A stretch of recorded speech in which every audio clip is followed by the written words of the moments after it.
شام کے 5 بجے ہیں۔ السلام علیکم، یہ ریڈیو پاکستان ہے۔ عمرانہ ناہید سے خبریں سنیے۔ پہلے اہم خبروں کا خلاصہ۔ الیکشن کمیشن نے آئندہ عام انتخابات کے لیے کاغذات نامزدگی جمع کرانے کی مدت میں اتوار تک توسیع کر دی ہے۔ نگران وزیر اطلاعات نے 8 فروری کو آزادانہ، منصفانہ اور غیر جانبدارانہ انتخابات کرانے کے حکومت کے عزم کا اعادہ کیا ہے۔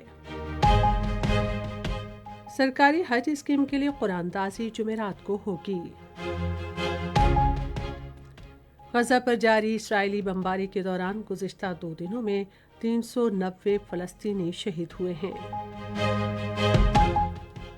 اور اب خبریں تفصیل کے ساتھ۔ الیکشن کمیشن نے سیاسی جماعتوں کے مطالبے اور امیدواروں کی سہولت کے لیے آئندہ عام انتخابات کے لیے کاغذات نامزدگی جمع کرانے کی مدت میں اتوار تک توسیع کر دی ہے۔ الیکشن کمیشن کی جانب سے جاری کردہ نظر ثانی شیڈول کے مطابق کاغذات نامزدگی کی جانچ پڑتال 20 سے رواں ماہ کی 30 تاریخ تک کی جائے گی۔ کاغذات نامزدگی کی منظوری یا مسترد ہونے کے خلاف اپیلیں 3 جنوری تک دائر کی جا سکتی ہیں، جن کا فیصلہ 10 جنوری تک کیا جائے گا۔ وزیراعظم انوار الحق کاکڑ نے 8 فروری کو ہونے والے انتخابات سے متعلق شکوک و شبہات کو مسترد کر دیا ہے۔ ایک نجی ٹی وی چینل کو انٹرویو دیتے ہوئے انہوں نے کہا کہ انتخابات کے بارے میں کوئی شک نہیں ہونا چاہیے، کیونکہ امیدواروں کے کاغذات نامزدگی جمع کرانے کے ساتھ ہی انتخابی عمل شروع ہو چکا ہے اور سیاسی جماعتیں ووٹرز کو راغب کرنے کے لیے بیانیہ تیار کرنے میں مصروف ہیں۔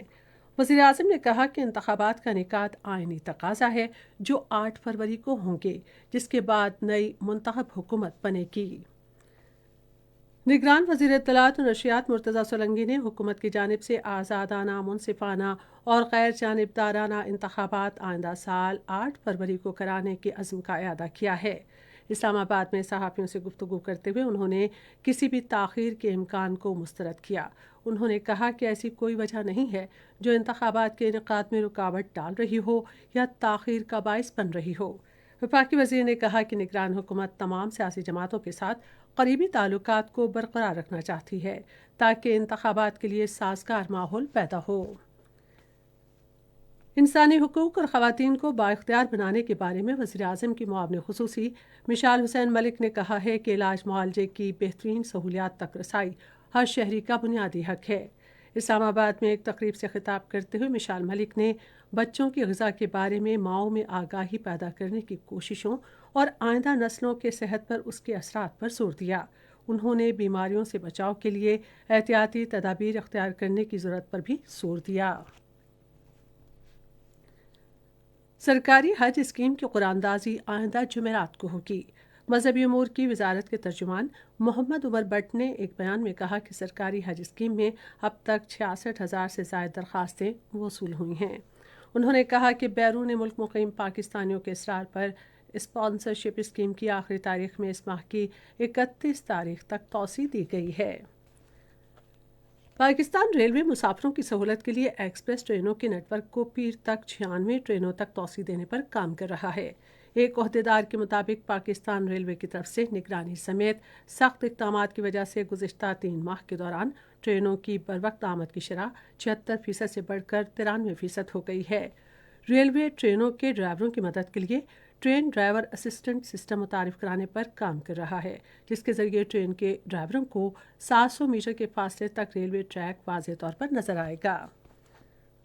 غزہ میں اسرائیلی فوج کی بلا اشتعال بمباری سے گزشتہ 2 دنوں کے دوران 390 فلسطینی شہید اور 734 زخمی ہو گئے۔ توقع ہے کہ اقوام متحدہ کی سلامتی کونسل غزہ میں غذائی قلت کے خطرے کے پیش نظر انسانی امداد میں اضافے کے لیے آج ایک قرارداد پر رائے شماری کرے گی۔ یورپی کمیشن نے فلسطینی اتھارٹی کی مدد کے لیے $13 کروڑ امدادی پیکج فراہم کرنے پر اتفاق کیا ہے۔ یورپی کمیشن نے کہا کہ اس امداد سے مغربی کنارے میں سرکاری ملازمین کی تنخواہوں اور پینشن کی ادائیگی، نادار خاندانوں کے لیے سماجی الاؤنسز اور مشقی مقبوضہ بیت المقدس کے ہسپتالوں کو طبی ادائیگی میں مدد ملے گی۔ جمہوریہ چیک میں ایک 24 سالہ طالب علم نے پراگ یونیورسٹی میں اپنے والد سمیت 15 افراد کو گولی مار کر قتل کر دیا اور بعد میں خودکشی کر لی۔